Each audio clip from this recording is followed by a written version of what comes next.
தமிழகத்தில் பாஜக கூட்டணியிலிருந்து விலகிய பன்னீர்செல்வம் துணை குடியரசுத் தலைவர் தேர்தலில் பாஜக வேட்பாளருக்கு ஆதரவாக வாக்களித்துள்ளார். இது அவரது அரசியல் நிலைப்பாடு குறித்த கேள்விகளை எழுப்பியுள்ளது. தமிழக சட்டமன்ற தேர்தலுக்கு இன்னும் சில மாதங்களே உள்ளது. இந்த நிலையில் தேர்தல் பணிகளை அரசியல் கட்சிகள் தீவிரமாக தொடங்கியுள்ளது. அந்த வகையில் ஆளுங்கட்சி முதல் அனைத்து அரசியல் கட்சிகளும் பிரச்சாரத்தை தொடங்கியுள்ளது. இந்த நிலையில் அதிமுகவில் மூத்த தலைவராகவும் முன்னாள் முதலமைச்சராகவும் இருந்த பன்னீர்செல்வம் அதிகார மோதல் காரணமாக அதிமுகவில் இருந்து நீக்கப்பட்டார். இதனை அடுத்து பல கட்ட சட்ட போராட்டங்கள் நடத்தி வந்தார். ஆனால் எந்த விதி சாதகமான நிலையும் நீடிக்காத நிலையே இருந்தது. இந்த நிலையில்தான் கடந்த 2024 ஆண்டு நாடாளுமன்ற தேர்தலின் போது பாஜக தலைமையிலான கூட்டணியில் இடம் பிடித்த OPS ராமநாதபுரம் தொகுதியில் போட்டியிட்டார். அப்போது அதிமுகவை 3ஆம் இடத்துக்கு தள்ளி 2வது இடத்தை சுயேட்சை சின்னம் மூலம் பெற்றார் பன்னீர்செல்வம். இதனை அடுத்து வருகிற 2026 ஆண்டு சட்டமன்ற தேர்தலுக்கு அனைத்து அரசியல் கட்சிகளும் தயாராகி வரும் நிலையில்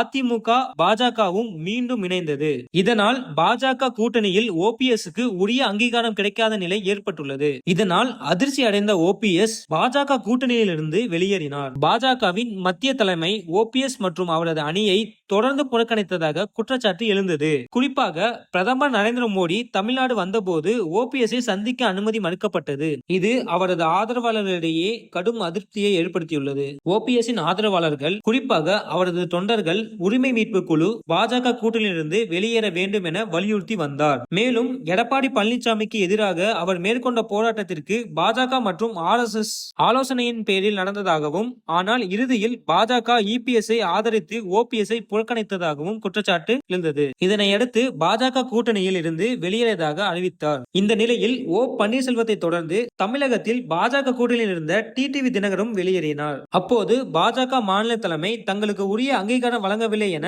TTV தினகரன் வெளிப்படையாகவே கூறினார். இந்த சூழ்நிலையில் TTV மற்றும் OPS நடிகர் விஜயின் தாவைக்க அணியோடு கூட்டணி வைப்பார்கள் என எதிர்பார்க்கப்பட்டது. இதற்கான பேச்சுவார்த்தையும் ரகசியமாக தொடங்கப்பட்டது. இந்த சூழ்நிலையில் பாஜகவிற்கு OPS ஆதரவு தெரிவிப்பது அரசியல் வட்டாரத்தில் பரபரப்பை ஏற்படுத்தியுள்ளது. அந்த வகையில் துணை குடியரசுத் தலைவருக்கான தேர்தல் இன்று நடைபெற்று வருகிறது. இந்த தேர்தலில் தேசிய ஜனநாயக கூட்டணி சார்பில் CP ராதாகிருஷ்ணன், இந்திய கூட்டணி சார்பில் P சுதர்சன் ரெட்டி போட்டியிட உள்ளார். எனவே பாஜக கூட்டணியில் இருந்து வெளியேறிய நிலையில் குடியரசு துணைத் தலைவர் தேர்தல் OPS ஆதரவு MP யாருக்கு வாக்களிப்பார் என எதிர்பார்க்கப்பட்டது. ஆனால் தற்போது டெல்லியில் நடைபெற்று வரும் தேர்தலில் OPS ஆதரவு MP தர்மன் பாஜக வேட்பாளர் CP ராதாகிருஷ்ணனுக்கு ஆதரவாக வாக்களித்தார். இதனால் தொடர்ந்து செய்தியாளர்களிடம் பேசிய அவர் OPS அறிவுறுத்தலின்படிதான் தேசிய ஜனநாயக கூட்டணி வேட்பாளர் CP ராதாகிருஷ்ணனுக்கு தாம் வாக்களித்ததாக தர்மர் தெரிவித்துள்ளார். தமிழகத்தில் பாஜகவுடன் உறவை முறித்துக் கொண்டாலும் மத்தியில் பாஜகவிற்கு ஆதரவாக OPS செயல்பட்டு வருவது தற்போது உறுதியாகியுள்ளது.